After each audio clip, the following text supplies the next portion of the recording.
صحیح ہے جی. بیاض صاحب یہ معاملہ طے ہو سکے گا اتنی آسانی کے ساتھ؟ تو اب پیپلز پارٹی کے لیے یہ اب نہروں کا ایشو جو ہے نا قریب کالا باغ ڈیم بن گیا ہے.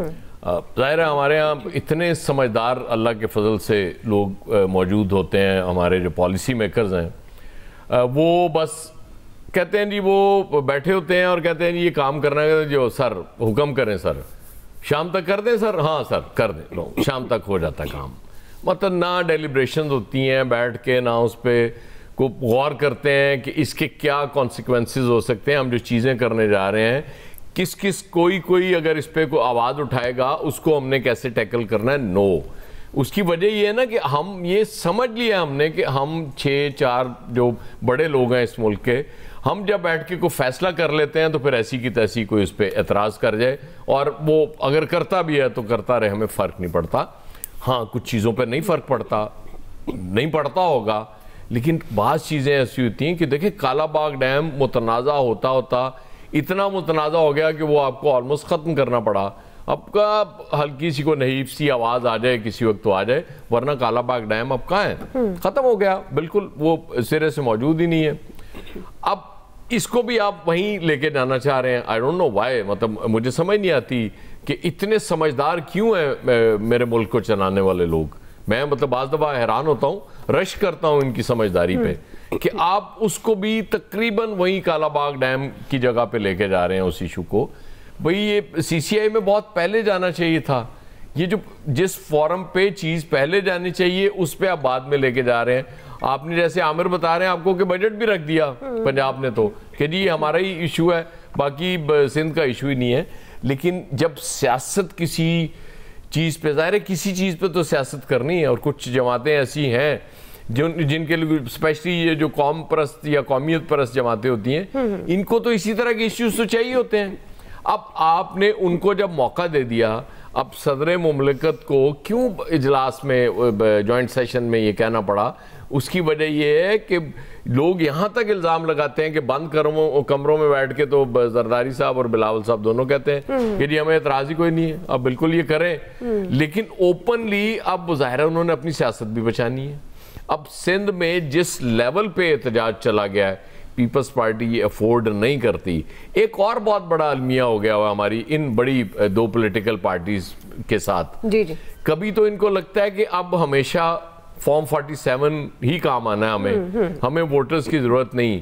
لیکن پھر کہیں خیال آتا ہے کہ اگر فارم 47 نو کسی نے اگ لاتی کسی ٹائم تے تو کی بنے گا، پھر ووٹ لینے پہ تو کی کریں گے. تو یہ بیچاری نا بہت گو کا شکار ہوئی ہیں دونوں پارٹیز. ان کو سمجھ نہیں آتی کہ ہم نے اب ووٹ کے لیے کوشش کرنی ہے یا فارم 47 کو زیادہ مضبوط کرنا ہے. تو یہ بھی ایک بہت بڑا المیہ ہوا ہے. صحیح جی.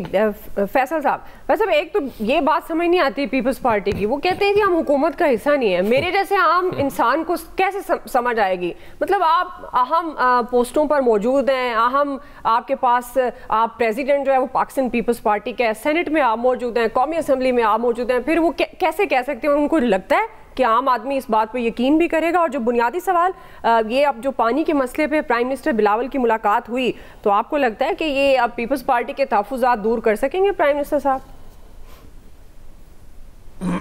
دیکھیں 2-3 اس میں پہلو ہیں، اور سارے پہلو جو ہے نا وہ بڑے حساس ہیں.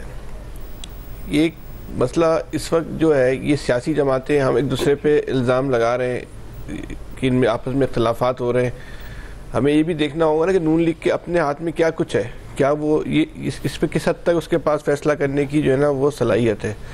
ایاز صاحب یہ کہہ رہے ہیں کہ یہ کالا باغ ڈیم بنتا جا رہا ہے. بنتا نہیں جا رہا، پیپلز پارٹی نے کمال ہوشیاری سے اس کو بنا دیا ہے. جب ہم یہ کہتے تھے پہلے کہ بھائی پیپلز پارٹی کوئی قومی پارٹی نہیں ہے، یہ ایک علاقائی پارٹی ہے، تو اس پہ سب لوگ جو ہے نا وہ اعتراض کرتے تھے. پنجاب کا اس وقت سب سے بڑا مسئلہ کیا ہے؟ پنجاب کا سب سے بڑا مسئلہ یہ ہے کہ پنجاب کا کوئی کیس لڑنے والا نہیں ہے، پنجاب کا کوئی مقدمہ لڑنے والا نہیں ہے. اس نے کھلا طریقے سے، جیسے انٹیریئر سندھ کے لوگ لڑتے ہیں یا کے پی کے لڑتے ہیں یا بلوچستان کے لڑتے ہیں، آج بھی اس مسئلے کے اوپر بھی اگر آپ پنجاب کی وزیر اعلیٰ کو یا سندھ کے وزیر اعلیٰ کو بٹھا دیں تو آپ مجھے ایمانداری کے ساتھ بتائیں کہ پنجاب کی وزیر اعلیٰ اپنا پنجاب کا کیس لڑ سکتی ہے ان کے سامنے؟ نہیں لڑ سکتی. کیوں نہیں پنجاب اپنی بات کو جو ہے اس کیا کہیں دمنگ انداز میں نہیں کرتا جیسے دوسرے لوگ کرتے ہیں؟ یہی صورتحال جو ہے اس وقت سارے معاملے پر ہوئی. اس کی ایک بہت اس معاملے پر اگر ہم بات کریں, اس کا ایک سب سے بڑا پہلو یہ ہے کہ جب چیزیں سیاسی لوگوں کے ہاتھ سے نکل جاتی ہیں, جب فیصلے سیاستدان نہیں کرتے یا ان سے لے لیے جاتے ہیں یا خود وہ دے دیتے ہیں, تو پھر اس کو حل کرنا اتنا ہی زیادہ جو ہے نا وہ مشکل ہو جاتا ہے. ابھی یہ جو سندھ میں جو تحریک چل رہی ہے, اس کو آپ یقین کریں کہ پیپلز پارٹی نے بہت ہوشیاری کے ساتھ اس تحریک کا رخ حکومت سے زیادہ اسٹیبلشمنٹ کی طرف موڑ دیا ہے. یہاں تو کوئی یہ بات نہیں کر رہا کہ وفاقی حکومت کرے گی, یہاں تو لوگ جو دوسری جو ہے وہ بات کر رہے ہیں. اب اس کو آپ حل کیسے کریں گے؟ اگر اچھا پھر اس میں ایک اور ایشو بھی ہے کہ اس معاملے پہ شہری سندھ اور دیہی سندھ, اس میں بھی جو ہے وہ تقسیم ہے. شہری سندھ یہ سمجھتے ہی نہیں ہے کہ یہ جو معاملہ ہے اس کا معاملہ ہے, وہاں پہ تو کسی قسم کی کوئی آواز نہیں ہے. اگر ہے بھی تو ایک خانہ پوری کے لیے حاضری لگانے کے لیے کسی نے کوئی جو ہے نا وہ بیان دے دیا ہو, وہ اس ایشو کو تو اپنا ایشو ہی نہیں سمجھ رہے. دیہی سندھ کے لوگ سمجھ رہے ہیں کہ ان کے ساتھ زیادتی ہو رہی ہے, اور یہ اگر نہریں بن گئی, کینال نکال لی گئی, تو یہ سندھ جو ہے وہ بالکل صحرا میں جو ہے وہ تبدیل ہو جائے گا. یہ جو عامر صاحب کہہ رہے ہیں کہ قومی مفادات کے کونسل کا اجلاس کو بلائیں اور اس کی واقعی آپ لائیو کوریج کروائیں, تاکہ یہ جو اس قوم کو بھی معلوم چلے کہ یہ لوگ ان تمام سیاستدانوں کی حقیقت کیا ہے, ان کی استعداد کیا ہے اور ان کی صلاحیت کیا ہے.